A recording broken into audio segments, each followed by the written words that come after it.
Welcome to Robotics 1, and in today's class we are going to talk about forward and inverse kinematics of RRR robot, and I will introduce you to the robot platform that we are going to use. This robot is called Dobot. Now this is a very simple cobot. As you can see, it's a very small robot. It has one servo motor for the base, one servo motor for joint 1, one servo motor for joint 2, and then there is an end effector. There are different types of end effectors. You can get a suction cup type end effector. You can get a pen, so you can actually mount the pen over here, and then basically you can program the robot and it can do particular operation. Or you can get a suction gripper. So this is the robot. There are 3 different types of grippers available. Also, there is a suction cup. So basically, there is an air pump that can trigger on and off of the suction cups. So we are going to use all these and perform some important tasks such as pick and place, draw, sorting, machine vision, pattern recognition, and etc. Other labs. So there are in total 4 labs, 4 or 5 labs. I have already posted the labs. What's going to happen is I will discuss the theory part in today's class. There is a grader for this code. His name is Yogesh. I will send you all an email and let you know his contact information. You need to set up a time with him on Mondays or on Fridays. This lab is open for experimentation, playing with the robots all day Monday and all day Friday. So you can come here and do the experiments. You are welcome to do the experiments in the groups of 2 or 4, however you want. We have 8 robot arms. So 2 students to 4 students at one time, 24 students can work on the robot arm. Now, what I want you to do is, I sent you the software that is needed to operate the robot arm. If you look at that software, if you unzip it, there is this software called Dobot Studio V1.9.4. That is the software that I want you to download. And once you download the software and connect your computer to the Dobot arm, it will ask you to update the firmware of the Dobot arm. So please update the firmware of the Dobot arm.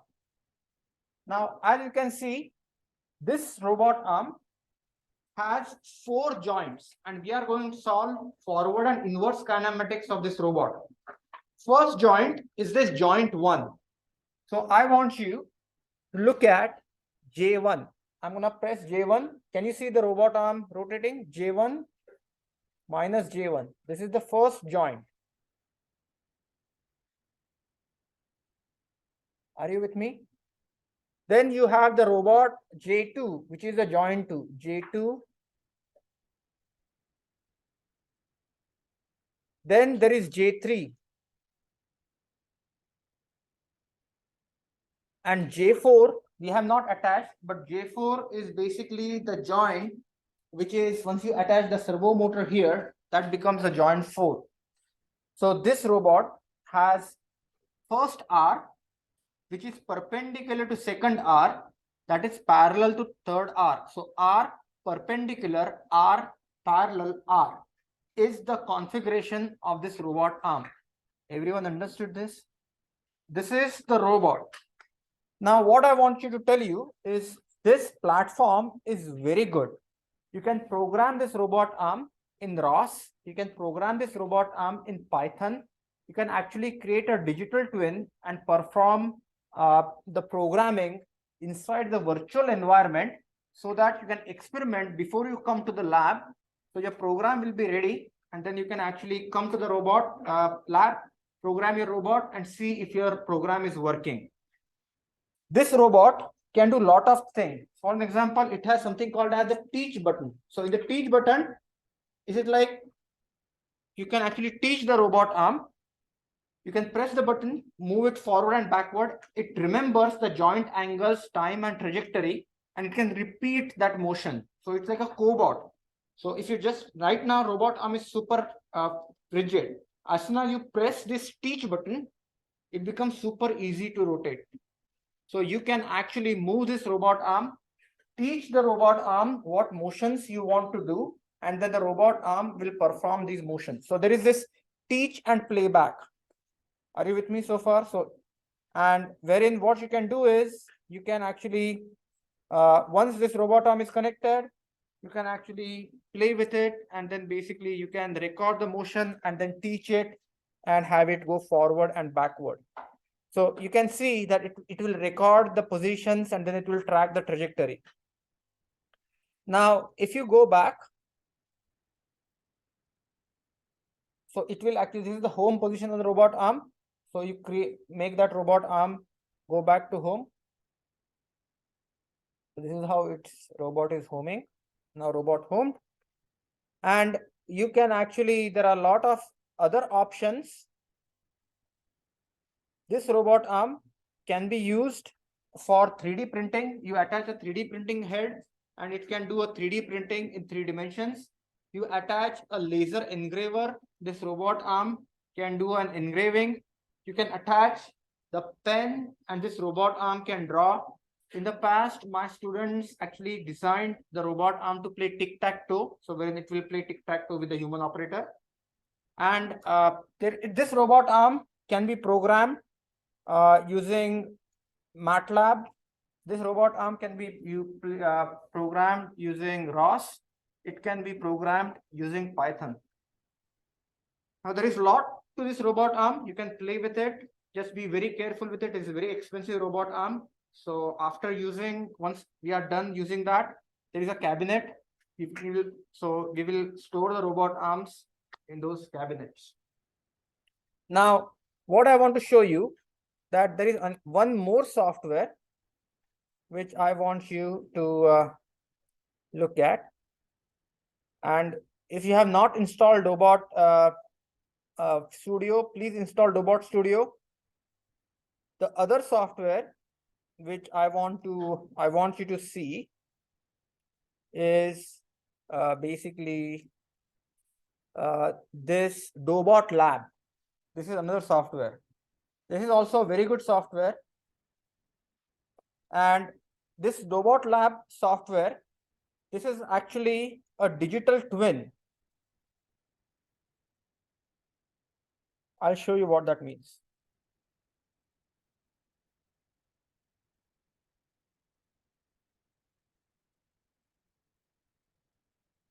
Okay. Okay. So this is sort of a digital twin. What do I mean by digital twin? Is I want you to go to this software and here is the virtual simulation lab. Please download this software. You can do AI and ML type of projects in this environment. So virtual simulation lab, you can go to the virtual simulation lab and what you will see is there are different scenes. So you can actually reconstruct a factory floor or you can reconstruct a community scene or sorting, whatever you want. But I want to show you this basic screen.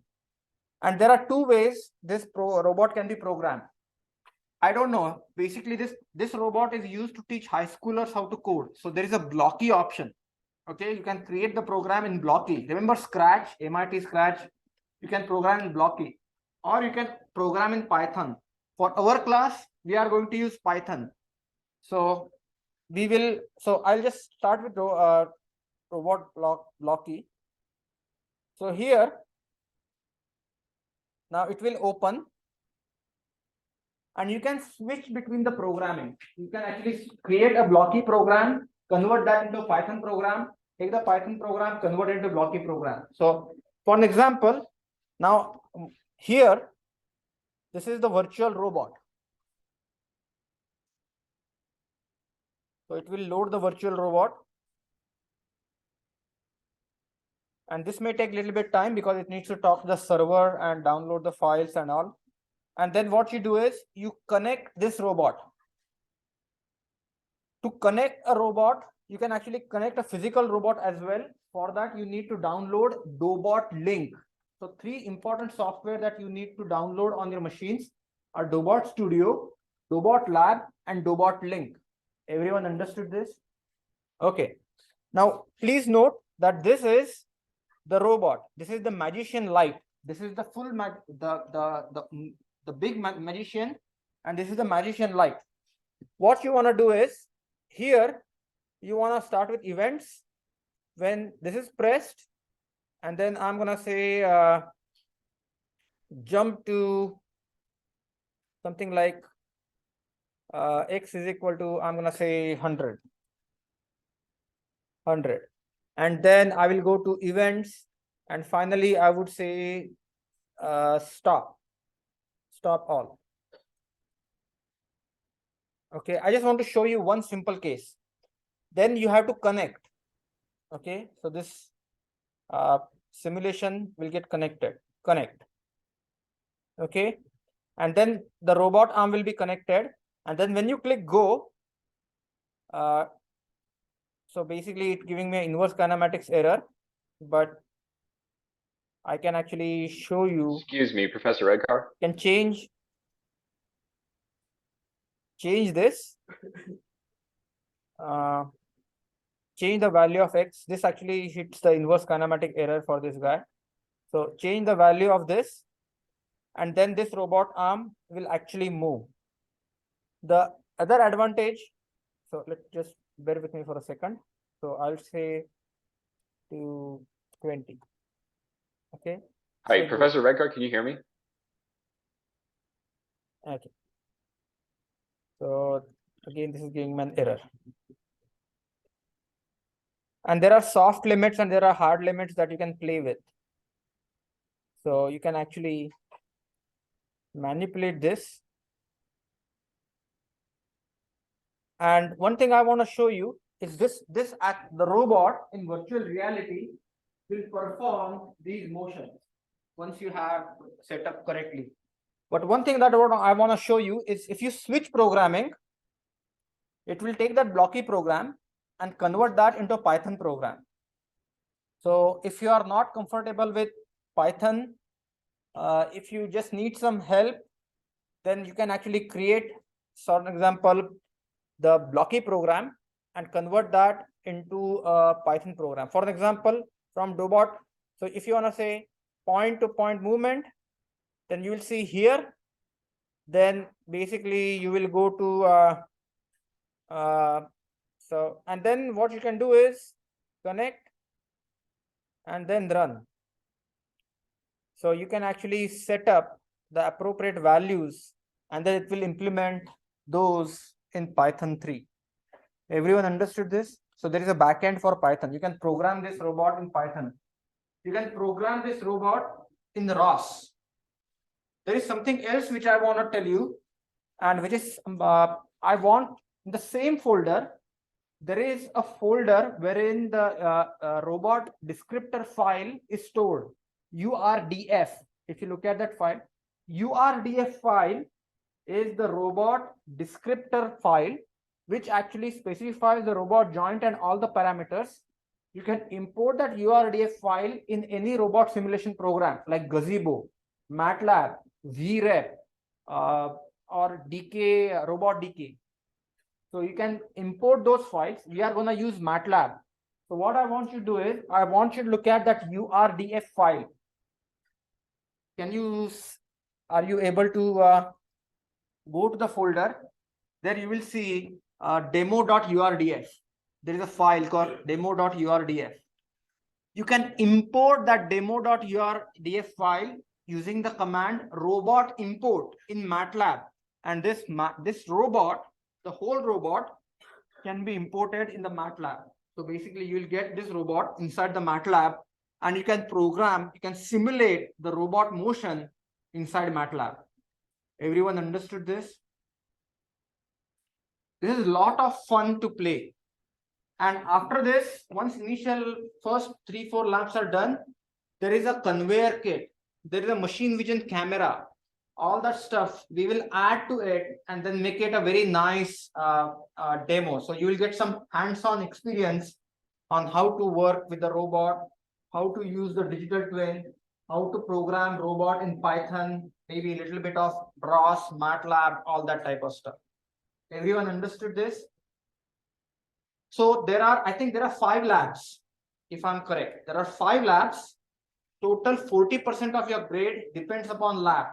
But you can work in the groups. Even though you work in the groups, each student needs to upload the report. So you may write a group report, but that group report should have, say, student A, student B, student C, 3 names, and then every student will upload that report.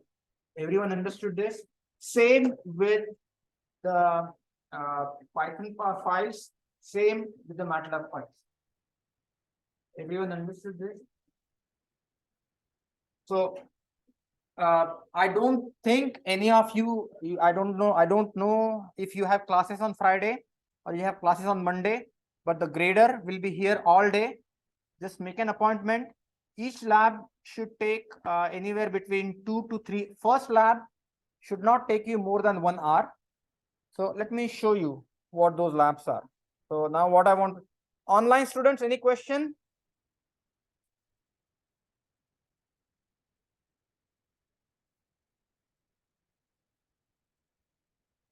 Okay, so now what I want to do is I want to show you. You can't see my screen. Yes, let me share my screen.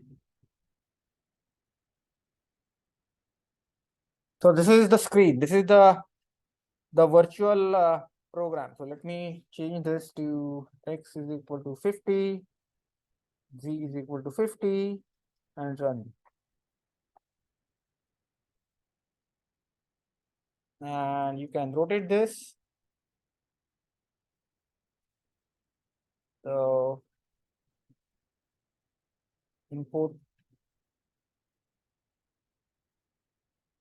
this needs import star, and then you click.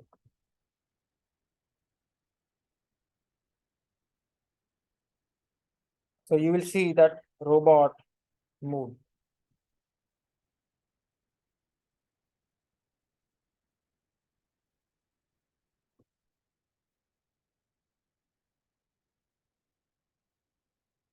And you can switch the programming, and you can go to Blocky, and you can repeat the same thing in Blocky.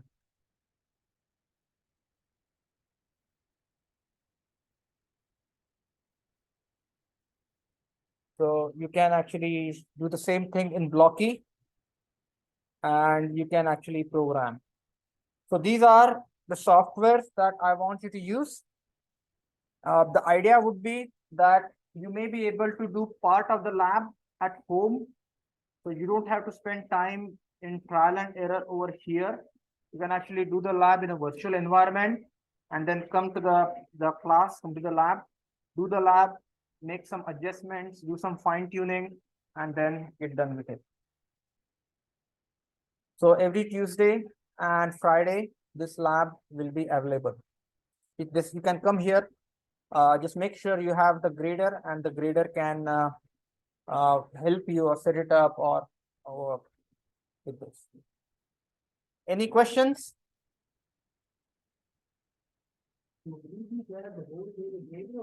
Who?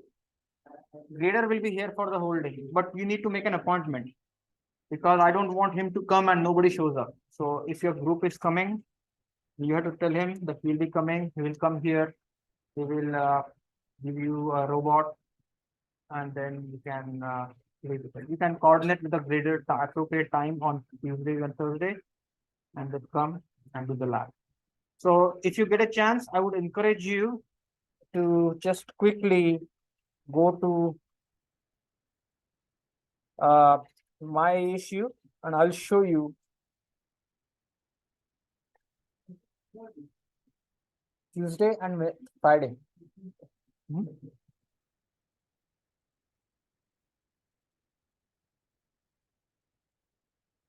So next thing which I want to show you If you go to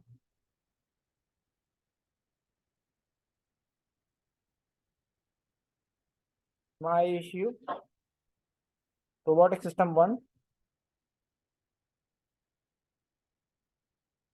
If you go to modules,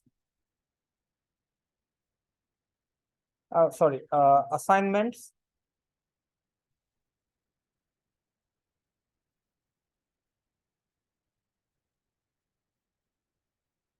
here are the labs. So the first lab is robot axis and movement. This lab is super simple. And I want you to understand this is just so that you are familiar with the software and how the robot works. So in this, you have to write a short report, no more than 2 pages. And then basically it talks about what to do, what not to do, what are the key features of the software. Then how would you do access movement? Then how can you actually do the teach the robot how to run? And then basically different angles, up, down. Then there are some questions. And then basically, I want you to program the robot so that the robot can draw CIM at the first go. So you have to basically have the robot go to first point XYZ, second point, third point, fourth point, and then basically have that robot draw. There are pen attachments. So basically you can attach this and then attach a pen onto this. This is like spring loaded pen. And again, what you can do is there are 2 set screws. So if this pen doesn't work, you can remove this, add a pencil, tighten this and adjust it. The beauty of this is spring loaded because so that to adjust the writing pressure. So that way you can adjust the Z value so that the correct amount of pressure is applied so that the tip does not break. Then next part is, this is very important. This actually shows you how it does it. And then it actually gives you a step-by-step teach and playback, how to do it, how to record it. And then there are some questions, point A, B, C, D, K, and then Z values. And then I want you to finish this. And don't forget to answer the questions. Why are the relative coordinates important? Move J, move L, accuracy. And then how would you calculate 0.5? And then I want you to do this going beyond exercise. So for an example, how do you teach robot to make a barcode with, it's actually simple. Then you should teach the robot to write your name. And then you have to teach the robot to draw an arc. So those are the 3 things that are additional I want you to do. And it may look difficult, if not. Once you understand the programming language and once you get feel for the commands, this is all super simple. Everyone understood this? Yeah, so we try this in our virtual lab. My recommendation to you is first try all this in your virtual lab. And then you can come here. You will also have, if you complete that in virtual lab, there are 2 ways to do it. If you are comfortable in Python, go do it in Python. If you are not comfortable in Python, you can use Blockly and convert that code into Python. Or if you want, there is a scripting. Robot scripting language is also available. You can do the scripting immediately. Just do it in the scripting. Yeah. How much time do you get in the lab? Like the robot? So I think when is this lab due? This lab is due after 2 weeks, which means you have 24 hours to come here and do the lab. Yes, but if other group wants to like the robot, so There are 8 robots. At one time, I don't think everyone will come. And basically, first you'll tell grader that you are interested. So I think 4 students or 3 students per lab would be good. And again, you don't have to have the same teammates. You can work with different teammates. Every lab you can, but every student should upload report, Python files, MATLAB files, everything. Everyone understood this? So which means it's okay even if you do the lab on your own, or it's okay even if you do the lab in the groups of maximum 4. but at the end, you will turn in your own lab and work. Please understand, this class, we meet only once a week. So the next other part, which is 1.5 hours, you are expected to spend in classroom or in lab related to the curriculum. So you need to be focusing on implementing what we are studying. Everyone understood this? Grader would be here. So I just want to get a feel. How many of you can come tomorrow, are planning to come tomorrow? If you are going to come tomorrow, since tomorrow is the first day, I will come. I will be here at 9:30. What time? Then I have to leave at 11, but I will be here at 9:30. So tomorrow I can get you started. But again, you have to learn on your own.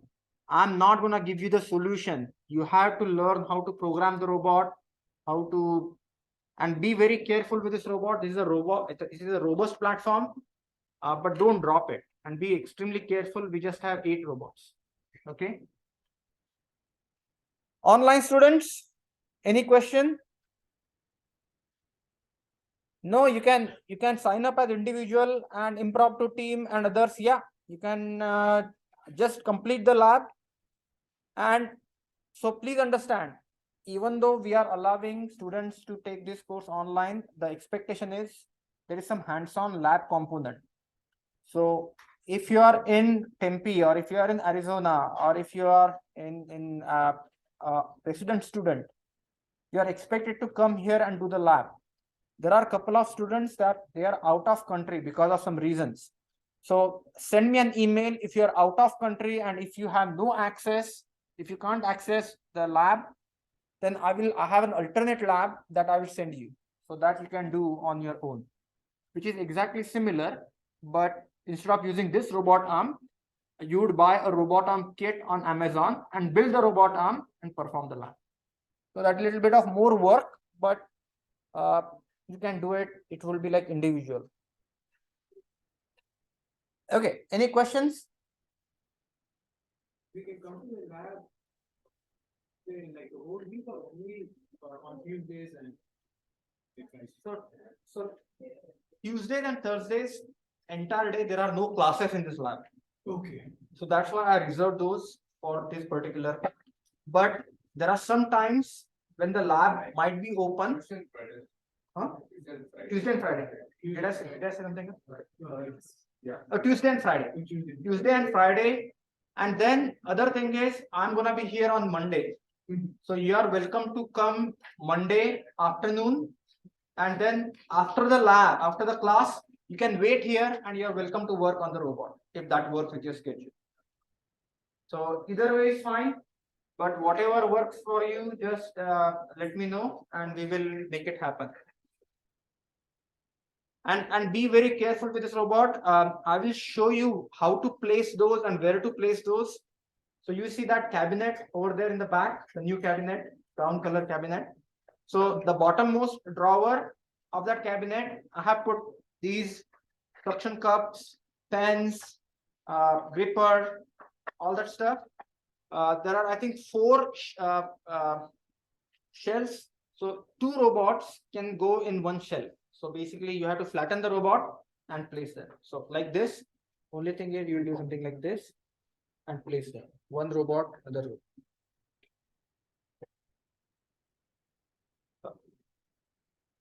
And this is actually a very good platform to work with.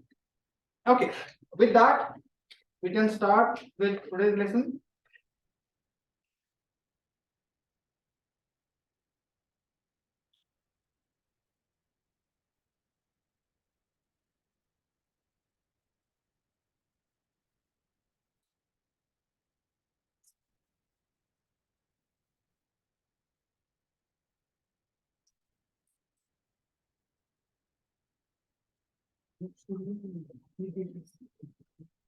Okay, and there is this user manual. If you want to take a look at, you are welcome to take a look at this user manual. Now, I want everyone to look at the robot that you have in front of you. Okay, And I want you to tell me how many joints does this robot arm have? Right now, the way the robot arm is, how many joints does it have? Three joints. First and foremost, what I want to do is, I want to draw a kinematic diagram. You cannot see the robot. Okay, you have to come to class, my friend.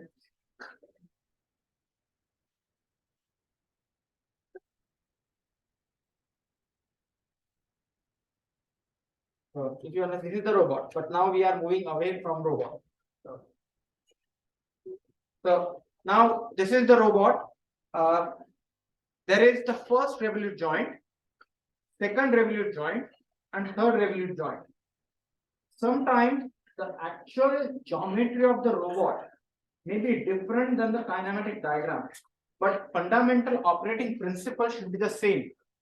If you look at the geometry, I want you to look at the robot. There is a stepper motor at the base. There are two stepper motors. Each stepper motor is controlling the joint. So there is a lever arm, and that basically pushes the joint. So first, what I want to do is, I want to draw a kinematic diagram that is the simplified representation of the robot. So and I will draw this kinematic diagram. So this is my first revolute joint.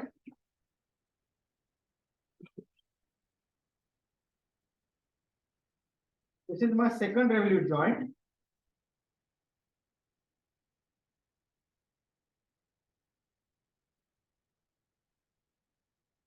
And this is my third revolute joint.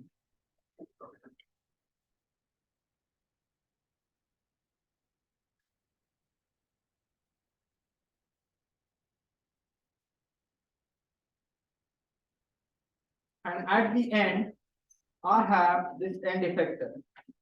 Are you with me? So this is my revolute joint first.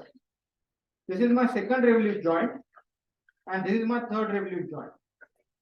So this robot is R, perpendicular to R, parallel to R. Are you with me so far?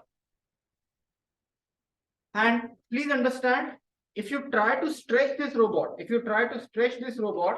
clearly it may or may not achieve the perfect kinematic diagram. But for our analysis purposes, this is how we are going to assume the kinematic diagram. The next step is, I'm going to add the axes. So remember the three rules. The first rule is Z passes through joint.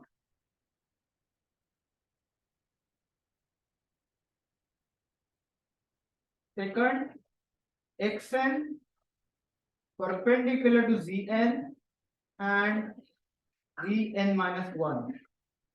And the third rule is, we are going to use the right hand coordinate system. Remember the three rules? So first, this is going to be my first joint. So this is going to be my Z0. This is going to be my X0. I have Z0, I have X0. So can you see my Y0 is going to be like this? Are you with me? Then next is, I'm going to have Z1 and X1 must intersect Z1 and Z0. So can you see that there are two possibilities? Either the X1 can go like this, or X1 can be perpendicular. But if X1 goes vertical, then it is parallel to Z1. It is not intersecting. It is not at perpendicular 90 degrees. So I need to consider my X1 horizontal. Are you with me so far? And so I have Z1 like this. I have X1 like this. So this is going to be my Y1. Are you with me? Now, second joint, again, G2, then X has to be perpendicular, X2 has to be perpendicular to Z2 and Z1. So where would that be? X2, right? And then you're gonna have Y2. Yeah. Is there a reason why Z is like it's in the other direction? That's okay. It can be in any direction. That's totally fine. So it's coming from the screen, so I grew into the screen. I wonder if it has any. No, Why, you why can. not should be the opposite, like the positive line? Okay. X, Y, Z. This is Z naught. X, Y. This is Z. This is X. That is Y. This is Z. X, Y. Same thing here. Z, X, Y. So I reverse the direction. The direction of Z doesn't matter. It can go inside, it can come out, but it needs to be along the joint. So if it's a revolute joint, it has to be the axis of the revolute joint. If it's a prismatic joint, it should be along the direction of extension. So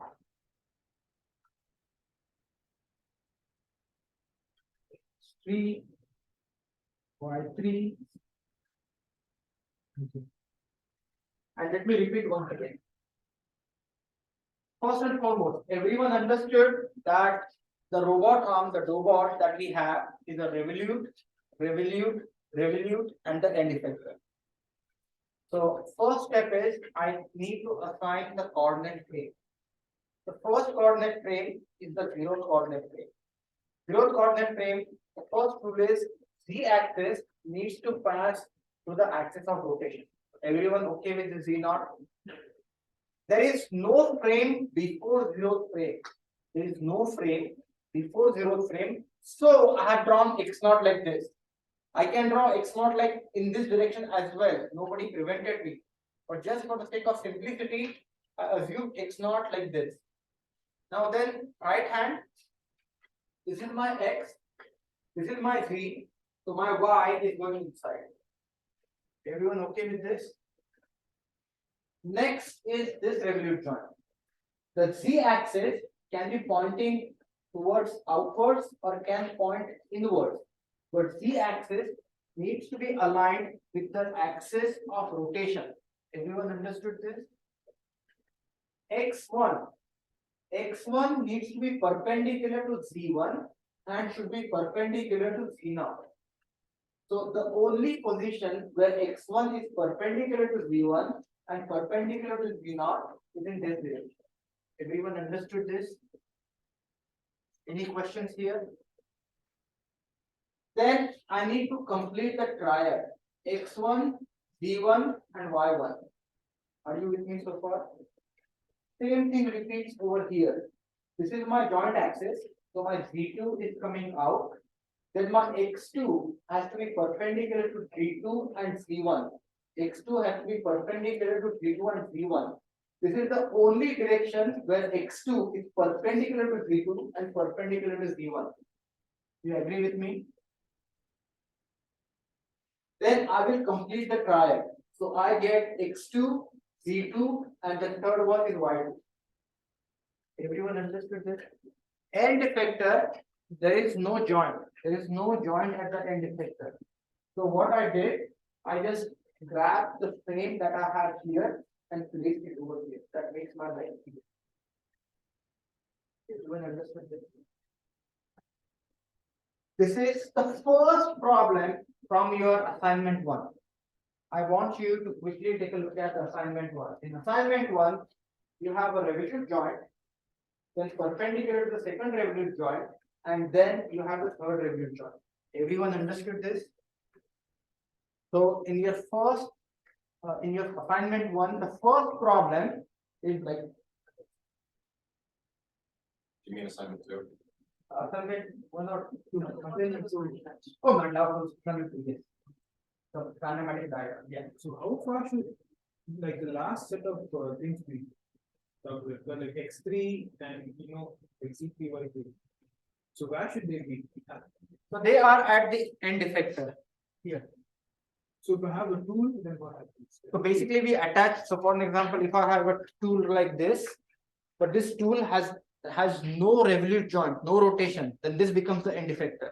If there is a revolute joint, something like this is a revolute joint, there is a servo here, then you would add one more joint over here. So if I add this tool over here, can you see this is a revolute joint, and this joint is perpendicular to the last joint. So I would draw a one revolute joint. Everyone understood this? In the end, perpendicular. Perpendicular revolute joint.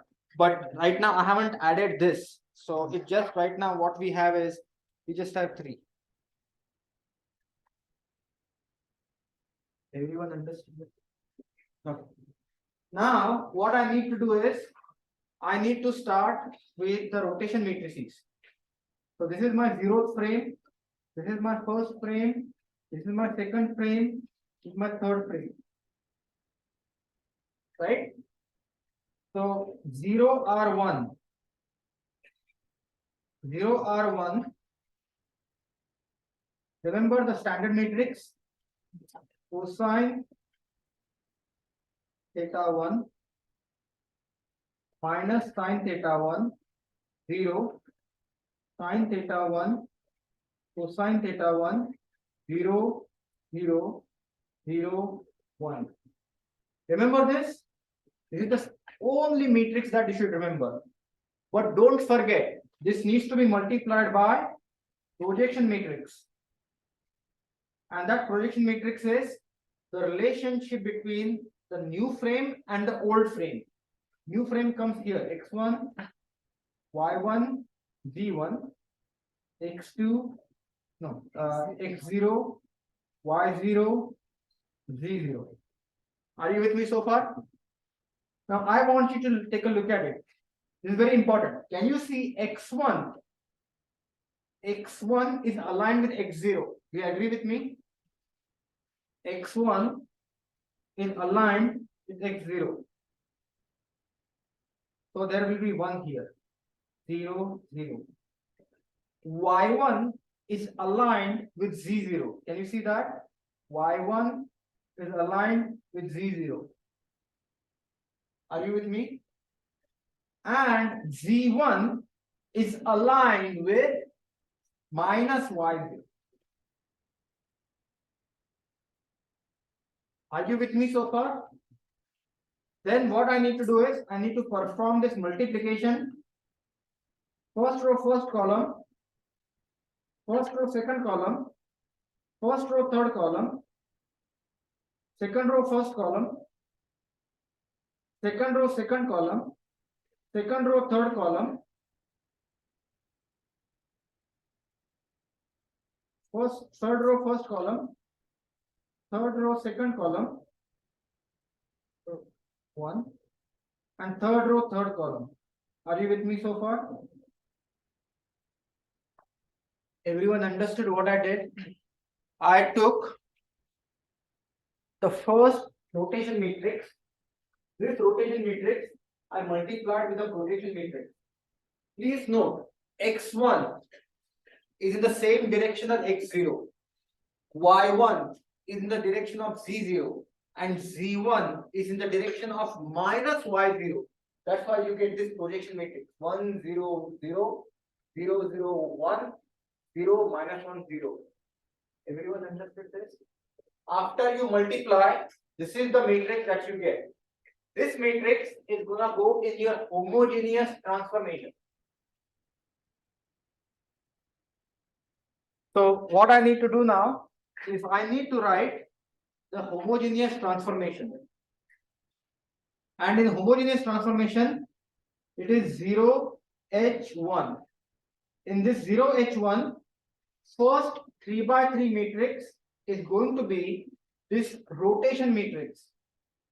Cosine theta 1, 0, sine theta 1, sine theta 1, 0, minus cosine theta 1, 0, 1, 0. Are you with me so far? Then there will be 0, 0, 0. And there will be 1 here. Now what happens here? Please understand, I need to fill in 3 blanks. 1, 2, and 3. Those are the distances between the frame measured in the old frame coordinate. So let me give you some distances. If this distance, if I say this is A1,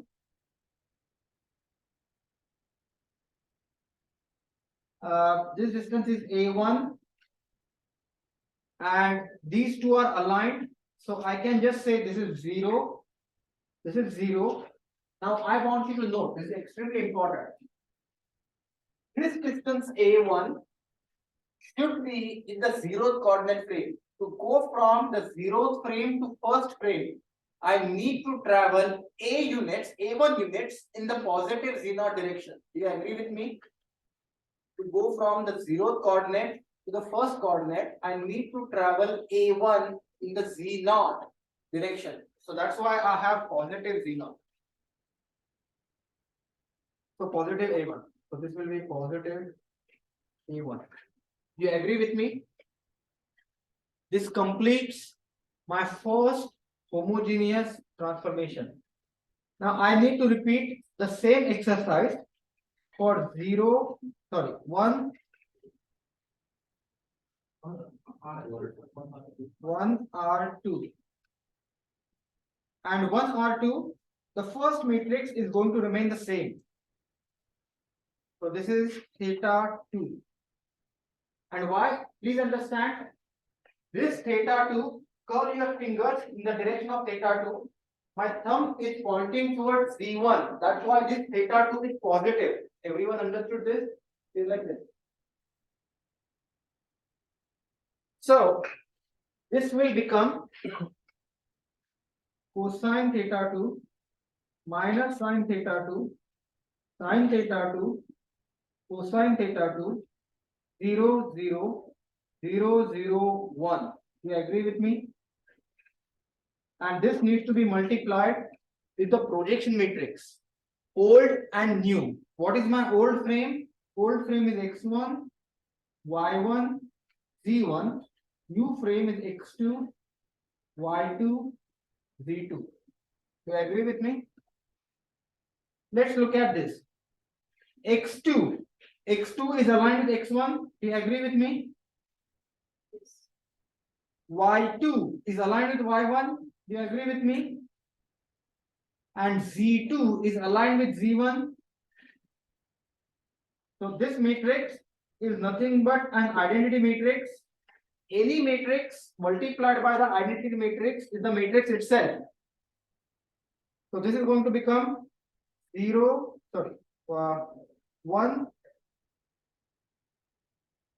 1,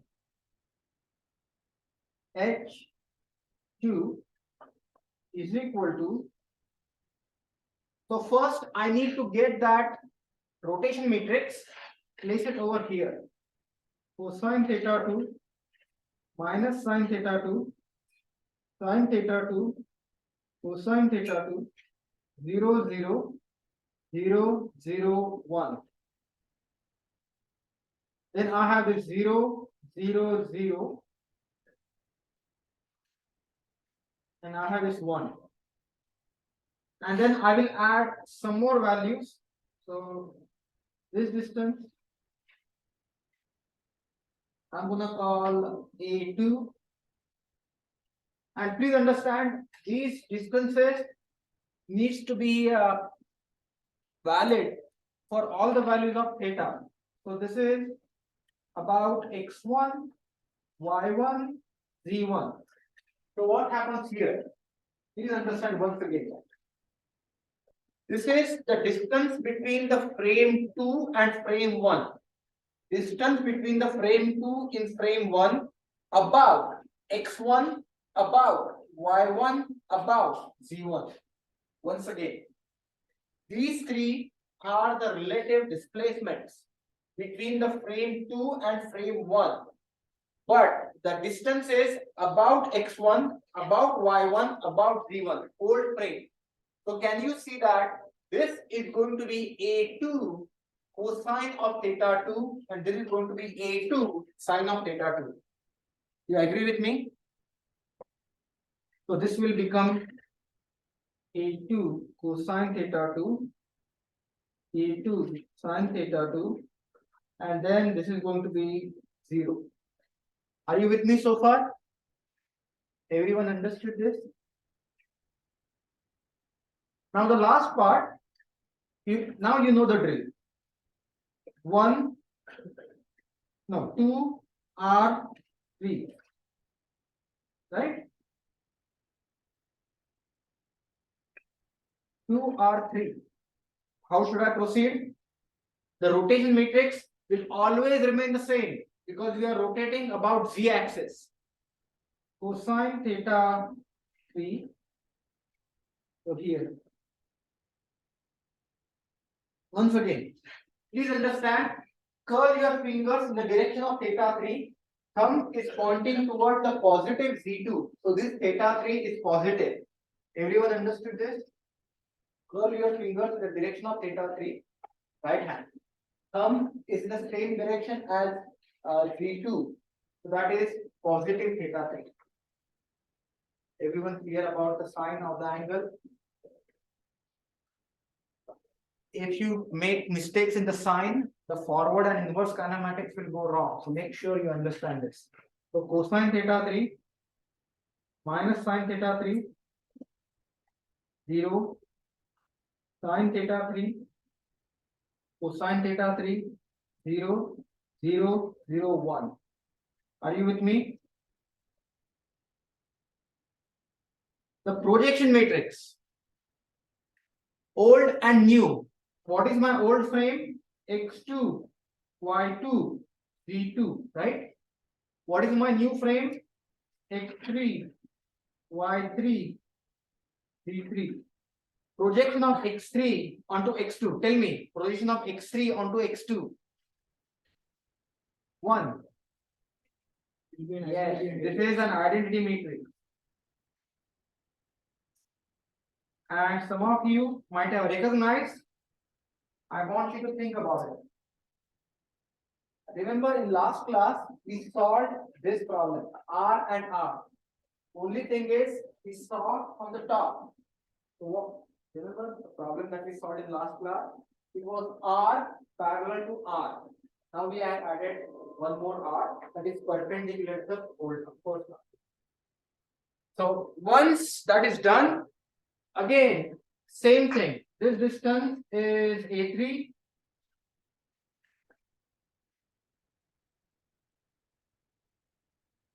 And then I will write 2H3. And 2H3 is going to be cosine theta 3 minus sine theta 3, 0, sine theta 3, cosine theta 3, 0, 0, 0, 1, 0, 0, 0, 1. And this distance is A3.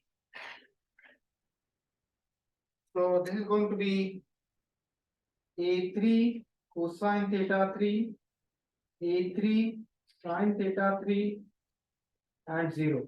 Do you agree with me? And now here comes the most important part. If I want to complete the forward kinematics, this is 0h3 is equal to 0h1 multiplied by 1h2 multiplied by 2h3. Can you see that this gets cancelled? This, and I left with 0h3. Have you understood this? Forward kinematics is done. Okay. Now I want you to understand what is going to happen.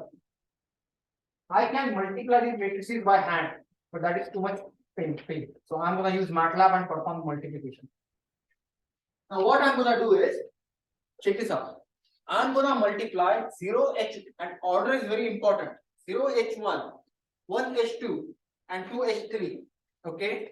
I'm going to multiply these matrices, and once I multiply these matrices, I will get a final matrix. So what I'm going to do is, I'm going to switch to MATLAB. At this point, what I want you to do is, please go to MATLAB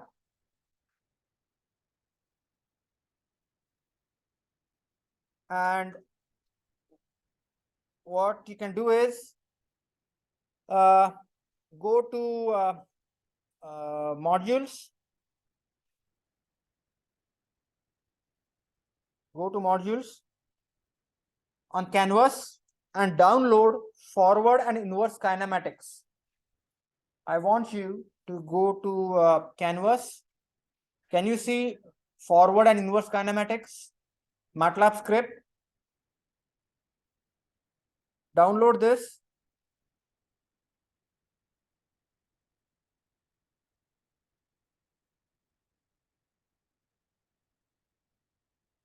Download forward and inverse kinematics.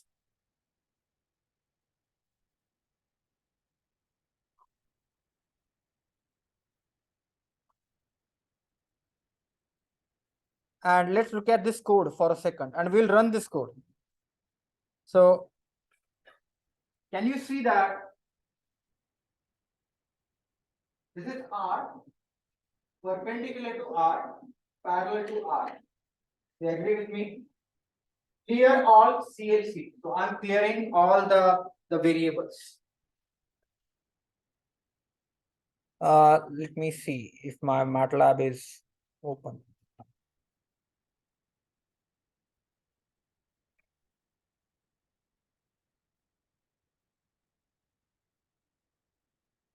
So please open this forward and inverse kinematics script.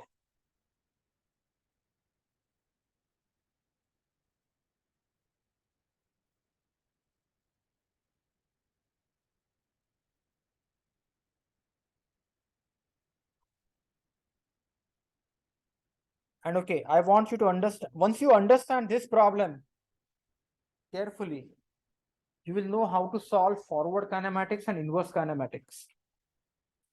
So online students, also please pay attention. I would strongly recommend you to start your MATLAB. So first line of code is R, perpendicular to R, parallel to R. Then what I'm doing is I'm clearing all the variables, clear all CLC. Our robot had three parameters, three lengths, A1, A2, and A3. This was A1, this was A2. Once again, this was A1, this was A2, and this was A3. Everyone understood this? A1, A2, A3. There are three joints. Basically, joint 1, then joint 2, and then the joint 3. Are you with me? There are three joints. So theta 1, theta 2, and theta 3. You copied down 0h1. Look at 0h1. Can you see that 0h1 is cosine t1, sine t1, 0, sine t1, 0, minus cosine t1, 0, 0, 1, 0, a1. Now I want you to verify if my h12 makes sense. h12 is cosine t2, minus sine t2, sine t2, cosine t2, a2 cosine t2, and a2 sine t2. Is that the same h? So please understand, MATLAB variables cannot start with number. So this h01 is actually 0h1. h12 is our 1h2. Is this h12 correct? Please listen. Yeah. Yeah, just.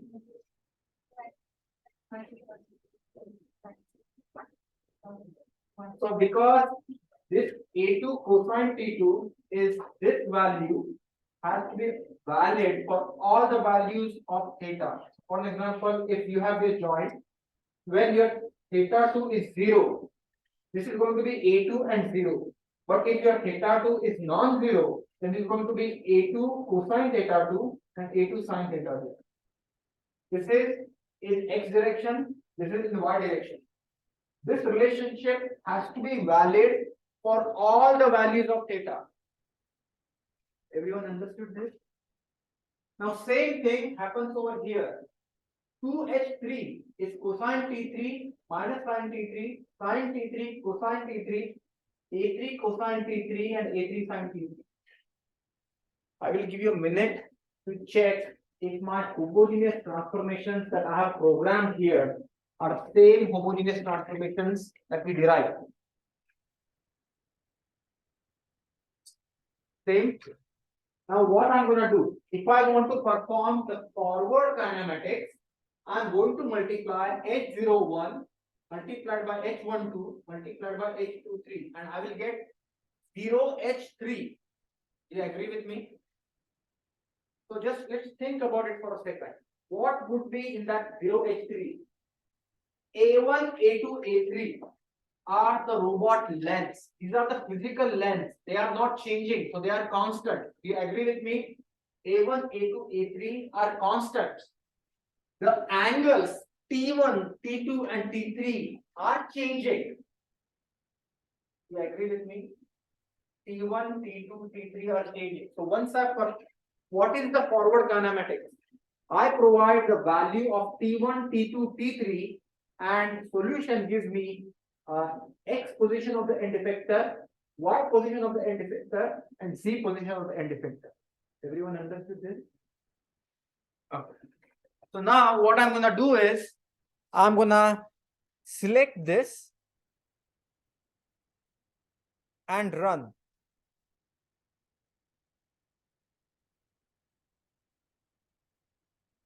And MATLAB will perform its manipulation and will give me this big matrix. And I want you to understand, this is going to be a 4x4 matrix. This is going to be a 4x4 matrix. In this 4x4 matrix, the first 3x3 matrix, in this 4x4 matrix, first 3x3 matrix is going to be 0R3. Are you with me? 0R3, which means it is going to give you the orientation of the end effector with respect to the zeroth frame. Are you with me or not? So if I say 0H3, this is going to be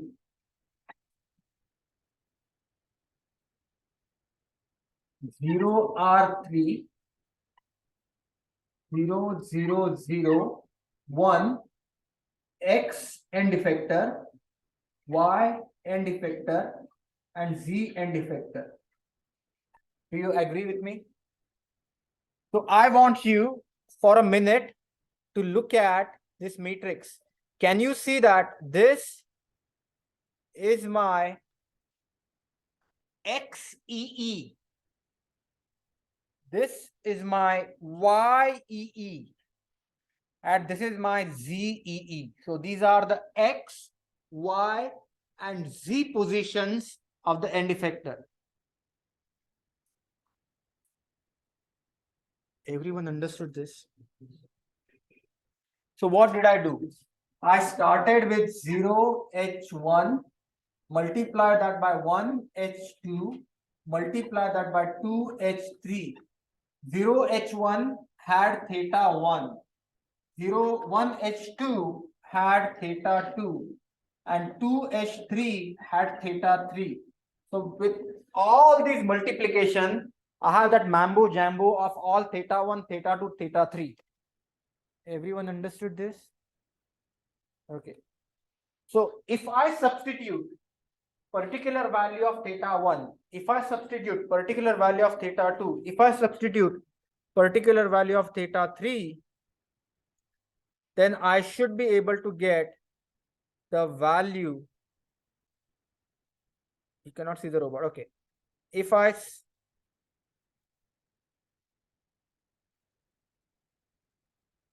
substitute particular value of theta 1, particular value of theta 2, particular value of theta 3, I would get the solution because A1 is a constant, say 100. A2 is a constant, say 100. And A3 is a constant, say 100. Do you agree with me? Everyone understood this? This is forward kinematics for all the robots. This is the exact same procedure we are going to use. We are going to, if we have a 6-joint robot, we will find 0H1, 1H2, 2H3, 3H4, 4H5, 5H6. multiply those all h's and finally get 0h6. Everyone understood this? Online students, everyone understood this? Everyone understood this? Okay, now here comes the tricky part. If I give you, now understand what has happened. Right now, you have xee as some function of theta 1, theta 2, theta 3. You have yee as some function of theta 1, theta 2, theta 3, right? And you have zee as some function of theta 1, theta 2, and theta 3. What is forward kinematics? Forward kinematics is substitute the value of theta 1, theta 2, theta 3. Since A1, A2, A3 are known, I will get xee, yee, and zee. Everyone understood this? Forward kinematics has a solution. I substitute value of theta 1, theta 2, theta 3, and I get xee, yee, zee. Now, what is the inverse kinematics? Inverse kinematics is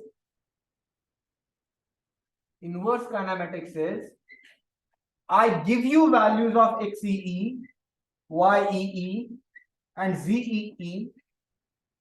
I have three equations, F1, F2, F3. I solve these three equations simultaneously. These xe known, and I get value of theta 1, theta 2, and theta 3.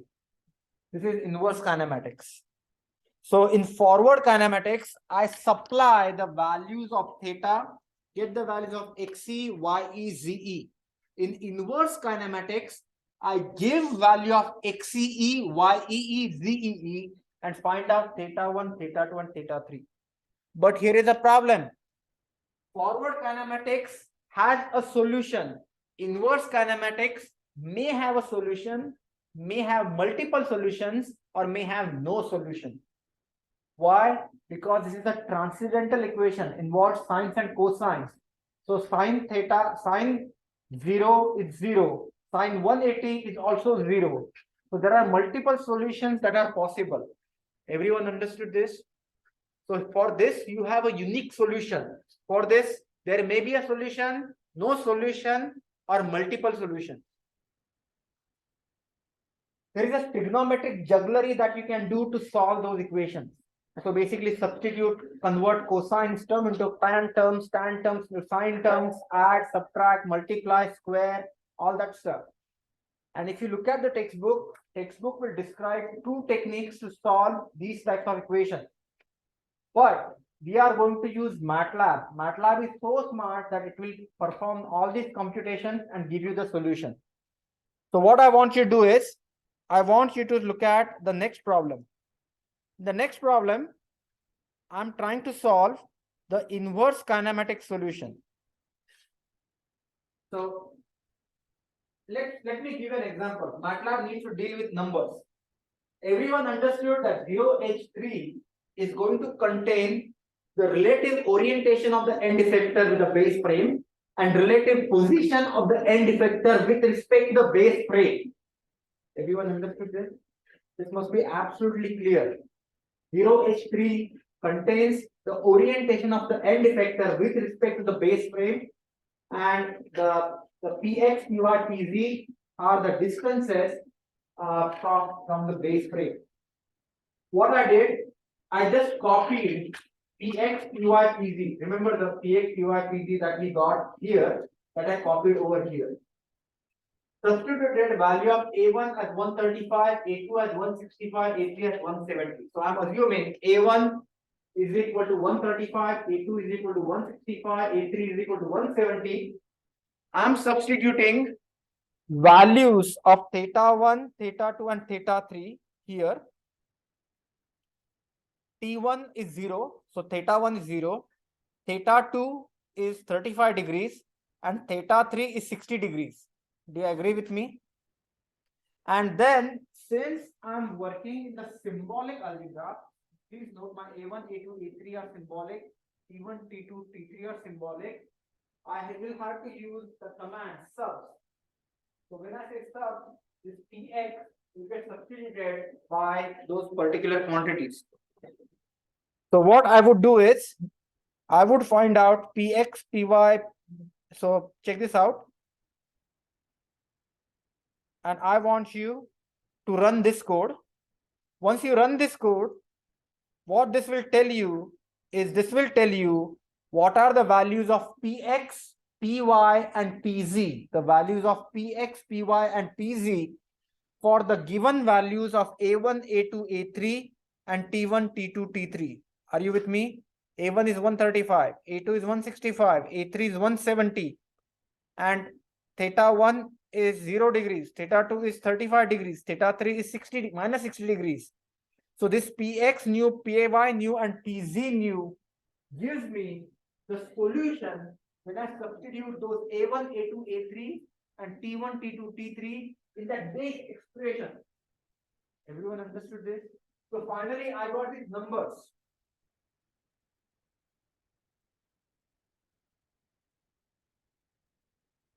So, are you with me? These are my X, Y, and Z numbers.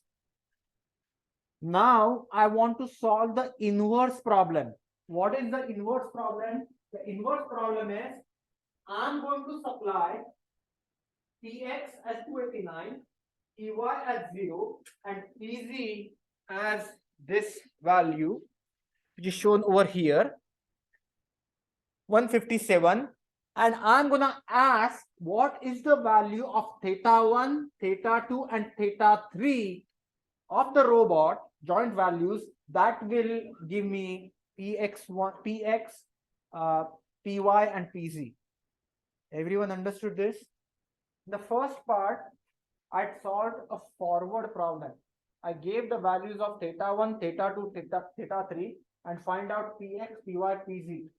In the second part, I'm going to substitute Px, Py, Pz. I'm going to substitute Px, Py, Pz and get the values of theta 1, theta 2, and theta 3. Everyone understood? That is the inverse kinematics. And how it is done? I just use MATLAB to solve this. So please understand, it's very simple. In MATLAB, you have to use the command solve. You have to use the command solve. And then you will substitute Px is equal to Px nu, Py is equal to Py u, Pz is equal to Pz u, and ask to calculate theta 1, theta 2, and theta 3. And MATLAB will do all the internal substitutions, sine to cosine and sine to tan, and give you the inverse kinematic solution. So you run this and evaluate. And MATLAB, what it will do is, it will run through its algorithms. It will take some time because it's an iterative process and give you solutions. Now MATLAB has given multiple solutions because please understand that Px, Py, Pz can be achieved with different combinations of theta 1, theta 2, and theta 3. Everyone understood this? Imagine if you have a robot arm, if it needs to reach this position, it can reach it like this, it can reach it like this. So there are different values of angles. So MATLAB gave me one solution. It says theta 1 0, theta 2 this, theta 3 this. Second solution, theta 1, theta 2, theta 3. Third solution, theta 1, theta 2, theta 3. And look at the fourth solution. That is the solution that we want. Remember, our initial value was theta. Is it theta 1 is equal to 0, theta 2 is equal to 35, theta 3 is equal to minus 60. So we got the values of Px, Py, Pz with forward kinematics, plug those values back into the solver and got multiple solutions. Out of that, the last one is the solution that we are interested in. And we will stop here. But if you have any questions, I would be happy to answer.